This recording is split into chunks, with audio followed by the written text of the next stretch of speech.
जीवन के दो ही सच्चे साथी हैं,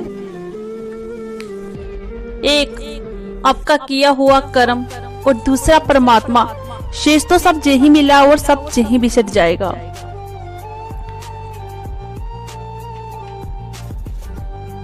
मरने के बाद इंसान के साथ निस्वार्थ भाव से किए हुए उसके कर्म ही उसके साथ जाते हैं, बाकी सब कुछ जे ही छूट जाता है।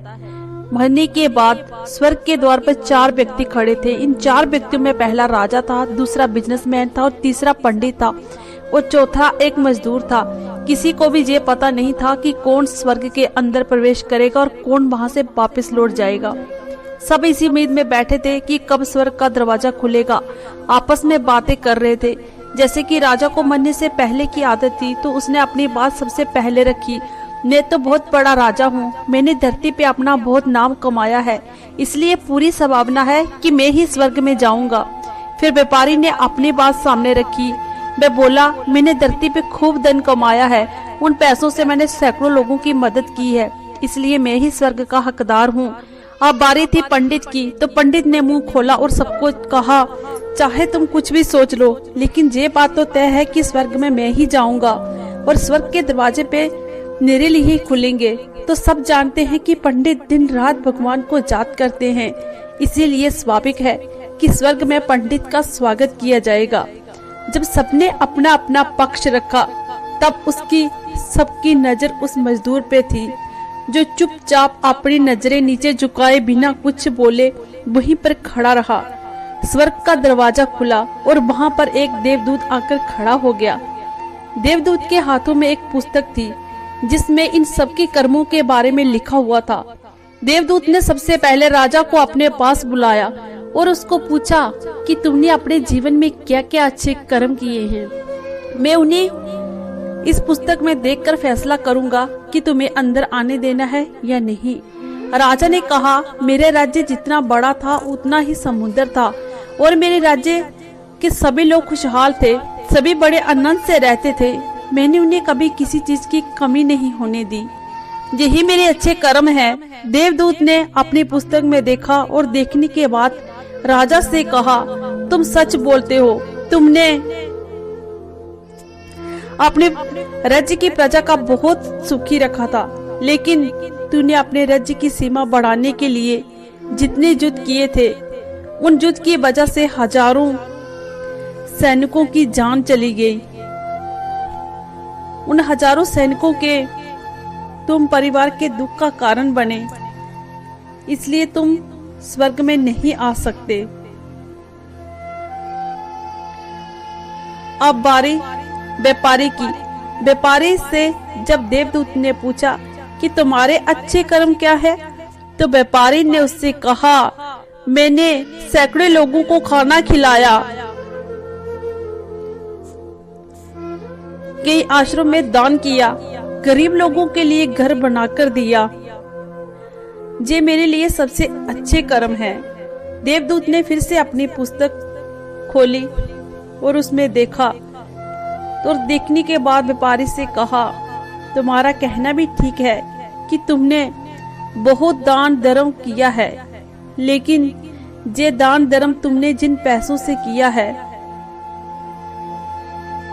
उन पैसों को कमाने के लिए तुमने ना जाने कितने झूठ बोले हैं, कितनी हेरा फेरी की है और कितनी मिलावटें की हैं। इसलिए तुम स्वर्ग में नहीं आ सकते। जब पंडित से यही सवाल किया गया तो पंडित ने बड़े ही आत्मविश्वास के साथ कहा, मैंने अनगिनत लोगों को ज्ञान दिया है और मैंने हजारों यज्ञ और पूजा की है और दिन रात भगवान की जाप किया है। इससे अच्छा कर्म और क्या हो सकता है। देवदूत ने पुस्तक के अंदर जाके देखा और पंडित से कहा, आपने जितने भी लोगों को जो भी ज्ञान दिया है उन बातों पर खुद कभी अमल नहीं किया। आपने जितनी भी पूजा पाठ जप तप किया है, लेकिन भगवान का नाम निस्वार्थ भाव से कभी नहीं लिया है। इसलिए आपका भी स्वर्ग में आना निष्कासित है। आप स्वर्ग में नहीं आ सकते, आपका आना प्रतिबंध है। मजदूर ये सब देखकर हैरान था और जिन सबको बहुत बड़ा महान समझ रहा था, सबको स्वर्ग के दरवाजे पर आकर देख उसकी व्याख्या ही बदल गई। धरती पर जिन कामों को अच्छा समझा जाता है, उनका जहां पर कोई मोल नहीं।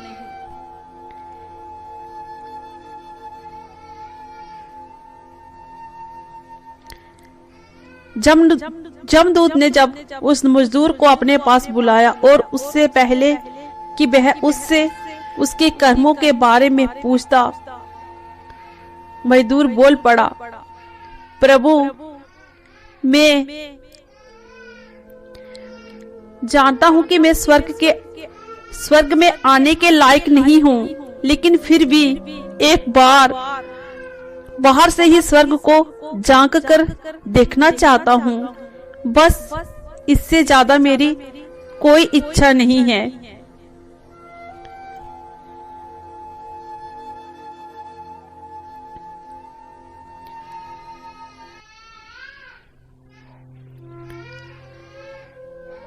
क्योंकि ऐसी इच्छा पालने के लिए मैंने जीवन में कुछ भी नहीं किया।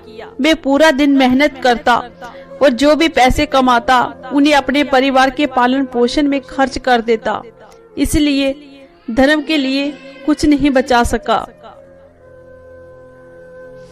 और मैं भला लोगों की क्या सेवा करता क्योंकि काम के बाद जो थोड़ा सा समय मिलता उसको मैं अपने माँ बाप की सेवा में व्यतीत करता। मैं जे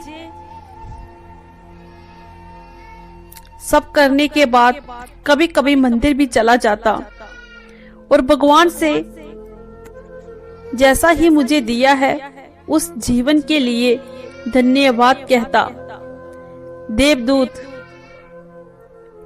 ने अपनी पुस्तक में बड़े ध्यान से देखा और थोड़ी देर देखते ही रहा। फिर उसने मजदूर से पूछा कि तुम याद करके बताओ कि तूने कभी तो कोई अच्छा काम किया होगा।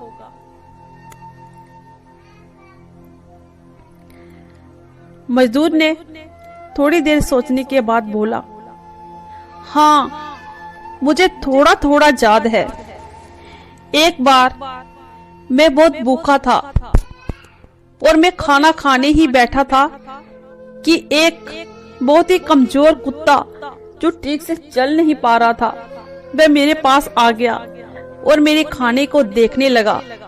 तब मैंने अपनी रोटी उसे खिला दी और उस दिन मैं खुद भूखा सोया था। मजदूर की बात सुनने के बाद देवदूत मुस्कुराया और मजदूर को बड़े सम्मान से स्वर्ग के अंदर ले गया। दोस्तों, वह अच्छे कर्म निस्वार्थ भाव से किया गया हो तो आपके जीवन के सारे पाप धोने की शक्ति रखता है।